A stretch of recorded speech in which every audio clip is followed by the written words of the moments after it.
Kutipan Babat Tanah Jawi tentang Puncak Kuasa Mataram, episode ke-12. Sultan Agung mengerahkan pasukan ke Pati. Pada pisuanan hari Senin di Mataram, Sultan bertakhta di hadapan para punggawa di Panangkilan. Para Magersari mengapit di kiri kanan dengan senjata pedang dan tombak. Prajurit Nyutro berada di dekat. Prajurit Priyantoko berada di depan agak jauh, berjajar dengan prajurit Sorogeni. Juga sudah lengkap menghadap para prajurit Miyonggo, Nirboyo, Kartioso, Wisomarto, Brojonolo, Wirobrojo, dan Potroyudo. Juga para Gandhik dan Kanoman, Singonagoro, Martolulut, Niyogo, dan para Kabayan. Juga para Astrononggo, Maudoro, Yudipati, dan Joyontoko. Para adipati duduk di depan bersama para kerabat raja. Para kerabat raja yang hadir adalah Pangeran Purboyo, Pangeran Aryo Wiromanggolo, Pangeran Adipati Singosari, Pangeran Adipati Teposono, Pangeran Adipati Juminah, Pangeran Adipati Mangkubumi, Pangeran Adipati Puger, Pangeran Adipati Sukowati, dan Pangeran Adipati Balitar. Juga telah hadir para kerabat muda, seperti Martosono, Prawiro Taruno, Pulang Jiwo, Ronggo Tanpulas, dan Raden Wirosari. Juga telah hadir para punggawa, Adipati Martoloyo, Adipati Mamenang, Raden Pringgoloyo, Kusumo Yudo, Demang Maloyo, Singoranu, Endronoto, Temenggung Alap-alap, Mangunaneng, Rajaniti, Temenggung Asmorondono, Wiropati, Prangwadono, Tepengsoro, Temenggung Mondokarto, Aryo Nagoro, Aryo Dadap Tulis, Raden Pamot, Kulandrageni, Salingsingan, Temenggung Singojoyo, Ngabeyi Probongso, Ngabeyi Katawengan, Ngabeyi Yudoprono, Temenggung Sinduboyo, Jayamanggolo, Malang Sumirang, Ngabeyi Noyohito, Panji Wirobumi, Astro Wedono, Aryo Panular, Ngabeyi Randegan, Wirontoko, Kanduruan Diwedi, Kartomanggolo, Kyai Wiroguno, dan Adipati Sampang. Telah hadir pula para prajurit dari Sewu, Numba Anyar, dan Bumi. Juga para prajurit pesisir Cibong Gebang, Kaliwungu, Kendal, Brebes, Tegal, Batang, Pemalang, Wirodeso, Madiun, Magetan, Ponorogo, Kaduang, Jayorogo, Japan, Wirosobo, Kalangbret, Rowo, dan Malang. Para Wedono juga telah hadir, Lurah Kiri Mangunagoro dan Lurah Kanan Surontani, serta Lurah Keparak Kinoyo Garwo. Hampir seluruh punggawa dari negeri taklukan hadir menghadap Sang Sultan. Pada kesempatan tersebut, Sultan menanyakan mengapa dari Pati tidak ada yang datang menghadap. Sedangkan pada hari ini sudah waktunya semua wilayah datang menghadap. Tumenggung Indronoto menyembah dan berkata, "Hamba mendengar Adipati Pragolo hendak melawan Paduka, menggantikan Paduka di takhta Mataram. Sebaiknya segera Paduka hadapi karena sekarang sudah bersiap hendak menyerang ke sini. Negeri Paduka di wilayah utara semua sudah ditaklukkan. Warung, Juwono, dan Grobogan sudah takluk. Demak tinggal menyisakan kotanya, desa-desanya sudah diduduki. Lasem, Pajangkungan, dan Rembang sudah dikangkangi Adipati Pragola dari Pati." Terlihat agak marah, Sultan berkata, "Baiklah, memang harus segera diselesaikan. Uwak Pangeran Purboyo, Anda pikirkan siapa saja yang ikut berangkat menyerang Pati. Aku ingin pergi sendiri melawan Dinda Pragolo. Para pasukan Mataram semua bersiaplah. Besok pagi kita berangkat." Semua bupati menyembah, bersiap melaksanakan perintah. Sultan beranjak masuk puri diiringi para selir. Paginya pasukan Mataram sudah bersiap. Tanda berangkat sudah dipukul.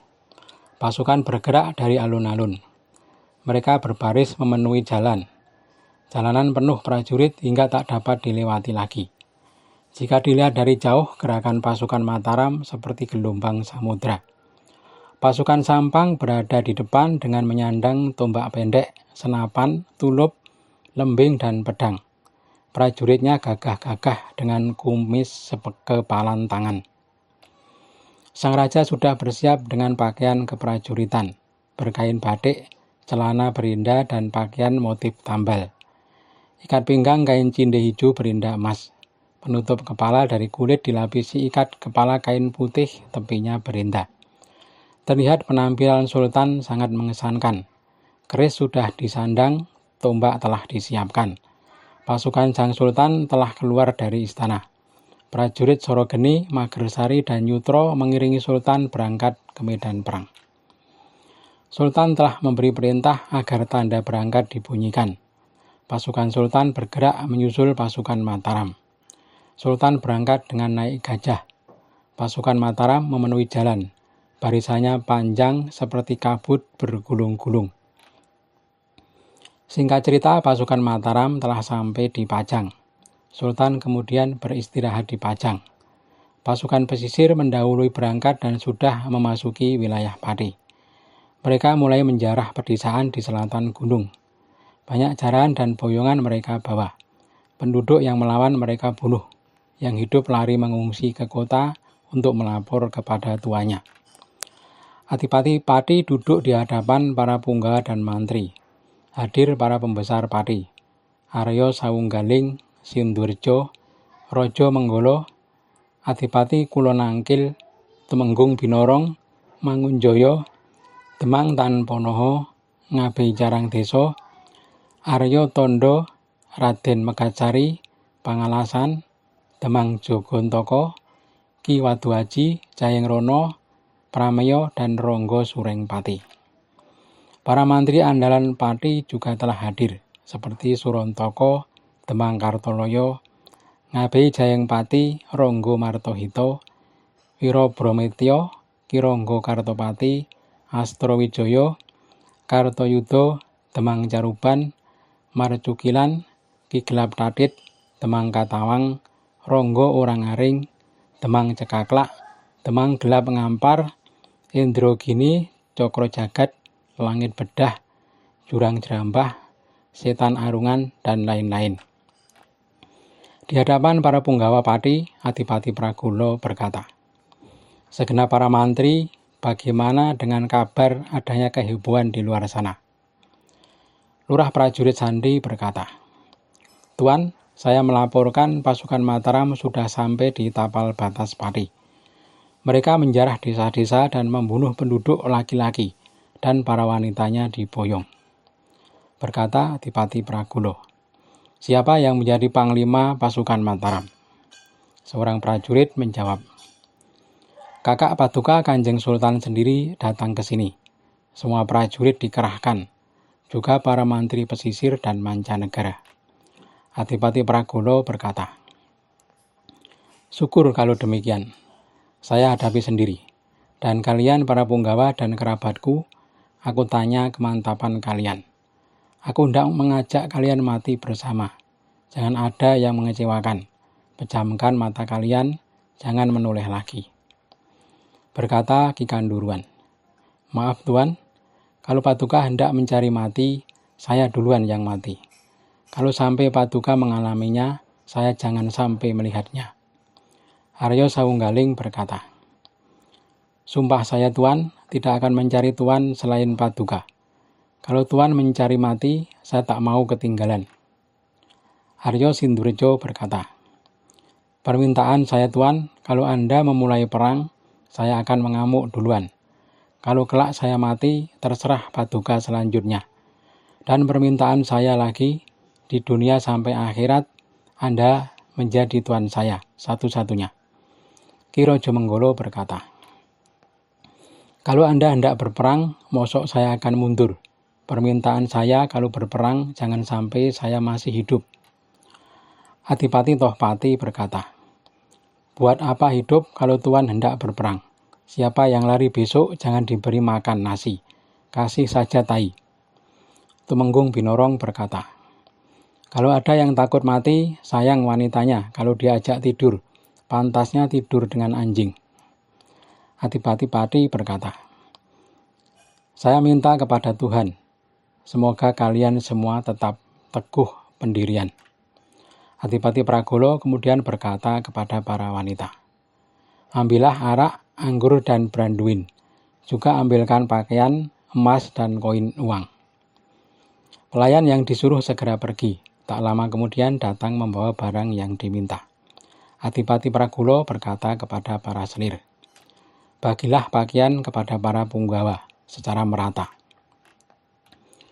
Busana dibagikan, juga sumping di telinga telah dipasang. Mereka kemudian menari tayub. Para punggawa bersuka-suka sampai mabuk. Permintaan saya, kalau kelak berperang, saya akan mengamuk duluan untuk membalas kebaikan Tuan. Tumpahnya darah saya dan terpenggalnya kepala, saya pakai untuk membalas kasih sayang Tuan, kata salah seorang punggawa yang mabuk. Permintaan saya kelak, kalau sampai 7 kali mengabdi, tetaplah mengabdi kepada Paduka. Kalau kelak Paduka berperang, saya ingin hancur duluan, kata pemabuk yang lain. Adipati Pragolo berkata, aku terima kesetiaan kalian semua, tak beda denganku. Besok kalau terjadi perang, aku pun hendak mati bersama kalian. Bersama para kerabatku semua mengamuk ke orang Mataram. Tetapi perasaanku kalau aku melawan Kanda Sultan, mustahil bisa menang. Pasti aku mengalami kalah atau mundur. Raden Kanduruan, Raden Sindurijo, dan Raden Sawunggaling berkata sambil menangis, Tuanku, Paduka jangan ikut berperang. Kami saja yang maju menghadapi orang Mataram.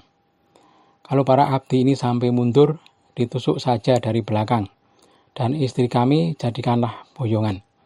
Paduka kembali saja hidup mulia di negeri Pati, biar hamba yang berperang sampai mati.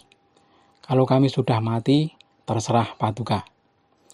Adipati Pragolo berkata, aku terima kesetiaan dan cinta kalian kepadaku. Sungguh aku tak mampu membalasnya. Semoga dibalas oleh Tuhan. Kelak semua keluargaku dan para mantriku, semoga mendapat balasan surga. Aryo Mangunjoyo berkata dengan menghibah-hibah, duhe Tuanku, kalau boleh hamba sarankan jangan berperang melawan kakak Paduka, Sang Sultan Mataram. Tidak ada keburukan dari Sang Raja kepada Paduka, bahkan sangat berbelas kasih. Pasukan Pati mustahil bisa menang. Adipati Pati berkata, itu sudah pasti, tapi kalau memang kehendak Tuhan, tidak akan bisa berubah. Kalau aku harus mati, biar Kanda Sultan sendiri yang membunuhku. Para perwira berkata, Ki Mangunjoyo, engkau ini sungguh penakut. Mengapa engkau takut mati? Engkau diam saja kalau begitu. Tidak usah ikut perang.